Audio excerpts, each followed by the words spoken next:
Buen día, mis amados hermanos. Quiero compartir con ustedes hoy una palabra que se encuentra en Josué capítulo 3, versículo 2 al 5. Dice así la palabra del Señor. Después de 3 días, los jefes pasaron por el campamento, dándole a la gente la siguiente orden: levántense y marchen detrás del cofre del pacto del Señor su Dios cuando lo vean, cargado por los sacerdotes levitas.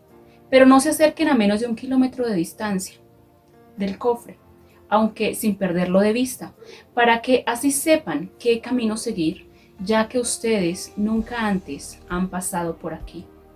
Entonces Josué les dijo: purifíquense, porque mañana el Señor hará un gran milagro entre ustedes.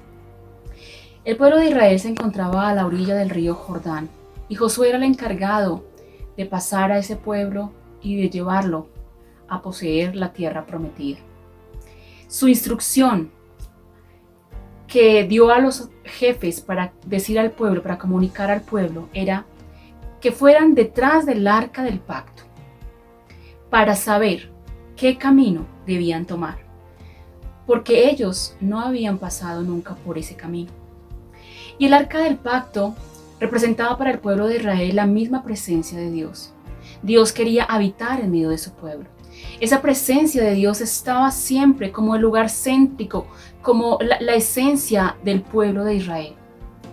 Y por eso sus elementos, la composición de esta arca, representaba la santidad, la majestuosidad de Dios, representaba lo sagrado que era Dios.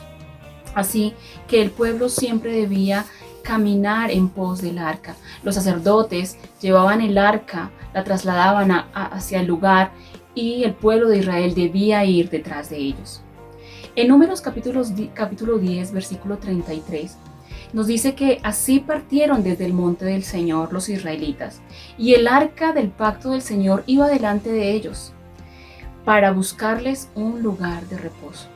Era la misma presencia que iba con el pueblo de Israel, quien les guiaba, quien les llevaba y iba abriendo caminos y buscándoles un lugar de reposo. En ese camino, en ese transitar hacia la tierra prometida, Dios mismo iba en medio de su pueblo. Esa era la promesa que Dios había hecho a Moisés y a su pueblo.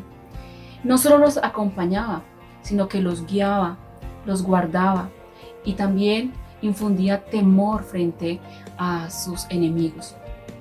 Por ejemplo, en una ocasión nos relata 1 Samuel capítulo 5 que el arca estuvo en medio de los filisteos cuando fue raptada. Ellos se habían apoderado de ella y el arca en medio del pueblo de los filisteos causó gran mortandad. Aún en medio del templo de ese dios Dagón, lo doblegó, lo puso de rodillas ante la presencia del Señor. Dios ha prometido desde el inicio estar con su pueblo, con aquellos que han entrado en ese pacto sagrado con Él. En Éxodo capítulo 29, versículo 45, Dios les dice: y habitaré entre los hijos de Israel y seré su Dios. Sin embargo, mis hermanos, que no suceda como a los israelitas, que estaban tan confiados de la presencia de Dios que se había convertido como simplemente en un amuleto. En 1 Samuel capítulo 4, versículo del 1 al 10, nos relata que Israel perdió una batalla contra los filisteos. Así que ellos se preguntaban: ¿pero por qué? ¿Por qué hemos perdido esta batalla?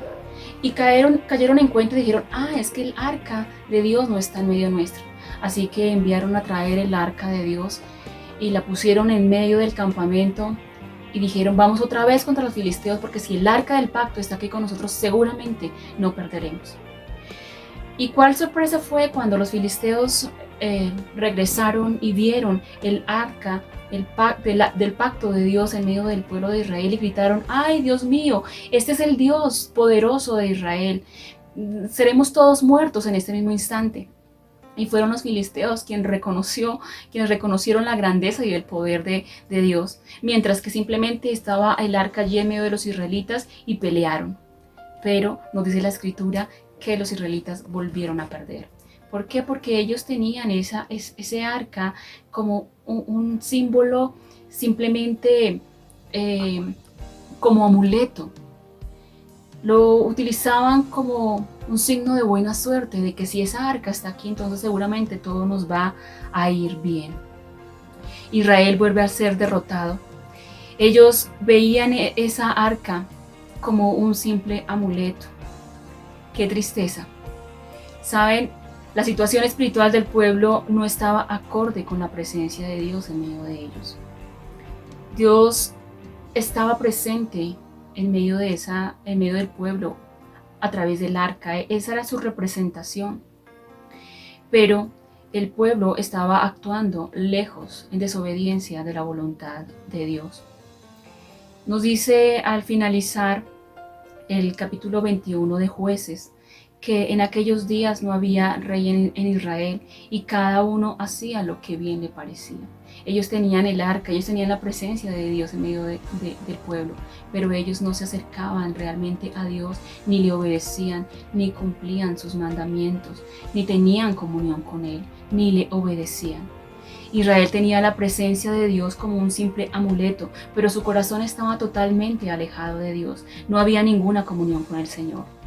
Nuestro Padre bueno nos ha prometido su presencia santa en medio de su pueblo, con sus hijos, en sus hijos por medio del Espíritu Santo. Pero esa presencia de Dios es anclada a sus hijos por medio de la comunión y de la obediencia. Y en este camino que estamos andando, mis hermanos, y que nunca antes habíamos andado, necesitamos la presencia real de Dios en nuestras vidas. Pero esa presencia de Dios va unido a nuestro ser, va anclada a nuestra vida, con nuestra obediencia, con nuestro servicio, con nuestra comunión íntima con Él. Por eso, mi invitación, cada día busquemos la presencia del Señor, leamos su palabra, reflexionemos en ella, escuchemos la voz de Dios en estos tiempos.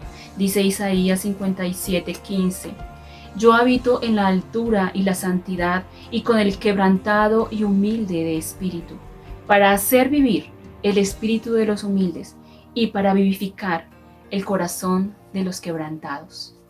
Dios les bendiga.